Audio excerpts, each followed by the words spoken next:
안녕하세요. 그턱이 알고 싶다의 도치입니다. 오늘은 양악수술 후 주의사항에 대해서 설명을 드리겠습니다. 오늘 내용들은 수술 받은 당일부터 입원 기간 그리고 퇴원 후 첫 주 정도까지 참고하시면 좋은 내용들인데요.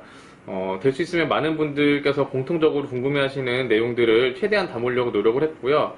아마도 보시게 되면 꽤 도움이 되실 것 같습니다. 근데 이제 제가 준비를 하다 보니까 내용이 꽤 많아져가지고 영상을 두 편으로 나눠서 준비를 했어요. 한 편만 보시지 말고 될 수 있으면 두 편을 모두 이어서 보시는 게 더 도움이 되실 것 같습니다. 자, 1편 영상에서는 호흡, 그리고 전신마취 후유증, 출혈, 통증에 대한 설명을 드립니다. 자, 먼저 호흡을 볼게요. 양악수술을 받으면 숨을 쉬기 어렵다고들 하시죠. 그 이유는 바로 코가 막히기 때문인데요. 수술 후에는 코 속이 좀 부어있고 그리고 피가 굳은 채로 차 있어서 코가 막혀 있게 되는데 이게 뚫리려면 며칠 정도 시간이 걸리죠. 그래서 이 기간에는 입으로 적극적으로 숨을 쉬어서 호흡 보조를 해야 되고요. 근데 이제 입으로 숨을 쉬면 문제점이 입이 마르고 그리고 침이 끈적끈적해져서 점점 또 호흡이 더 힘들어지게 됩니다. 그래서 이제 수술 후에 며칠 동안에는 입으로 숨을 쉬되 물로 입을 자주 헹궈주고 그리고 물을 많이 마셔야 됩니다.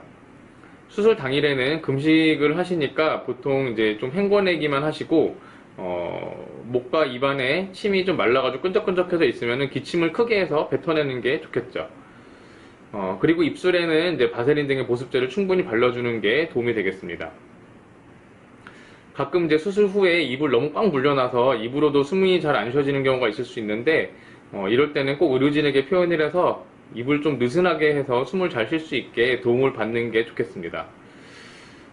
그리고 또 어떤 분들은 이제 코가 막힌 걸 스스로 뚫어보겠다고 면봉으로 막 파내시고 그러는데 그러면 코에서 잘못하면 과도한 출혈이 발생할 수 있어서 안 되고요. 코를 뚫고 싶으면 의료진에게 이야기를 해서 도움을 받는 게 가장 좋겠습니다.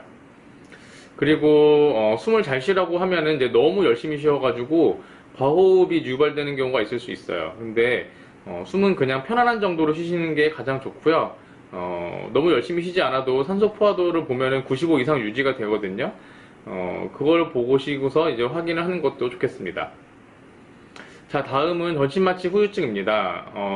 후유증은 이제 메스꺼움과 목구멍 통증 정도가 있는데 대부분 하루나 이틀 정도 시간이 지나면 괜찮아져요. 근데 메스꺼운 게 이제 꽤 참기가 힘들기 때문에 증상이 있을 때 의료진에게 이야기를 해서 약을 투여받는 등의 도움을 받으시는 게 좋겠고요.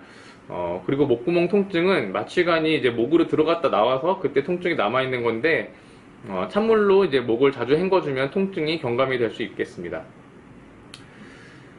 그리고 이제 수술을 하면은 출혈이 항상 발생을 하죠. 그리고 이제 이 출혈은 수술이 끝났어도 피가 완전히 멈추려면 며칠 정도 시간이 걸립니다. 그래서 수술 직후부터 퇴원하고 나서까지도 좀 입안에서 미량의 피가 스며 나오거나 목으로 이제 피가 삼켜지는 게 있을 수 있는데 다 정상이에요. 그리고 코에서도 피가 한두 방울 나올 수 있는데 그것도 정상이죠.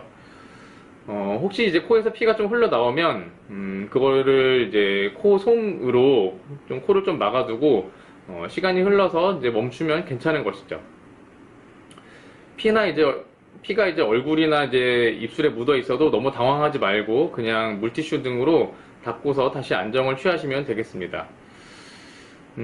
다만 이제 코나 입에서 피가 갑자기 엄청 많이 나오는 그런 상황이 생기게 되면 그거는 문제가 좀 있는 거니까 꼭 의료진에게 이야기를 해서 도움을 받으셔야 되겠고요.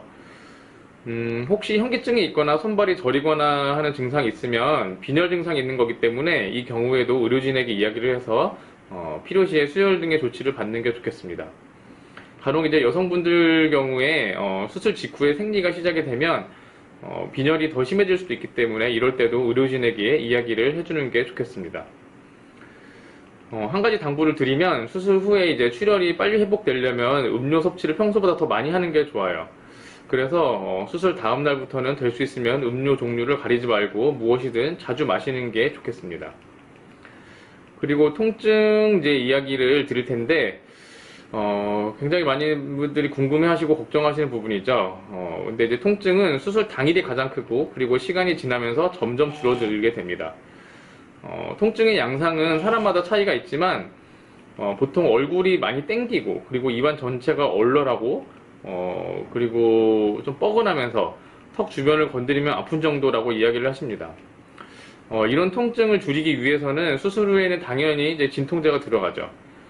근데 이제 수술 직후 들어가는 진통제가 보통 두 가지 방식이 있는데, 시간 간격을 두고서 간호사가 알아서 주는 경우가 있고, 그리고 진통제를 계속 달아둔 채로 환자 개인이 조절을 해서 직접 버튼을 눌러서 주입하는 경우가 있습니다. 근데 이제 시간 간격을 두고 간호사가 주는 방식은 시간이 될 때까지 이제 기다리는 동안에 좀 통증이 있을 수 있어서 그때 참고서 좀 기다려야 된다는 단점이 있고, 대신 간호사가 알아서 주니까 안전하겠죠. 근데 이제 개인이 조절하는 방식은 아플 때마다 이제 바로 투여하니까 좀 아픈 거를 참고 기다리지 않고 덜 아프다는 장점이 있죠. 근데 통증이 해소가 안 된다고 해서 너무 짧은 시간 안에 과량을 이제 투여하는 경우가 생길 수가 있어서, 이럴 때는 이제 진정 효과가 커져가지고 호흡에 문제가 생길 수 있습니다. 그래서 상대적으로 좀 덜 안전한 방법인 것 같습니다. 저 같은 경우에는 시간 간격을 두고서 간호사가 투여하는 방식을 더 선호합니다. 그리고 또 참고로 말씀드리면 통증을 경감시키려면 이제 턱을 꽉 물고 있으면 안 됩니다. 간혹 이제 턱 수술하고 턱을 맞추겠다고 꽉 물고 계시는 분들이 있는데, 사실 이렇게 해도 근육이 아직 적응이 안 돼서 턱이 잘 맞아지지도 않을 뿐더러 상처가 오히려 자극이 되고, 그리고 근육 통증까지 유발돼서 수술 후에 통증이 훨씬 더 심해지게 됩니다. 그래서 수술 후에는 절대로 턱을 꽉 물면 안 되고, 그리고 그냥 턱에 힘을 빼고 편안하게 계시는 게 가장 좋습니다. 퇴원하시고 나서도 마찬가지고요. 사실 생각해보면 평소에 이를 악물고 생활하는 사람은 아무도 없습니다. 턱 수술을 하셨다고 해도 그거는 마찬가지겠죠. 자, 그래서 이상으로 양악수술 후 주의사항 1편 영상을 마치겠습니다. 2편에서는 구강 재활치료, 그리고 음식 섭취, 개인 위생관리, 움직이기, 자는 자세 등에 대한 설명을 드릴 텐데요. 2편도 모두 중요한 내용들이니까 바로 이어서 보시길 추천드립니다. 더 궁금하신 내용들은 영상에 댓글을 달아주시거나 제 블로그, 인스타그램에 문의를 주셔도 답변 드리도록 하겠습니다. 아무쪼록 제 영상이 양악수술 후에 걱정과 스트레스를 줄이시는 데 도움이 되었으면 좋겠습니다. 저 도치는 그럼 다음 영상에서 또 인사드리도록 하겠습니다. 건강하세요.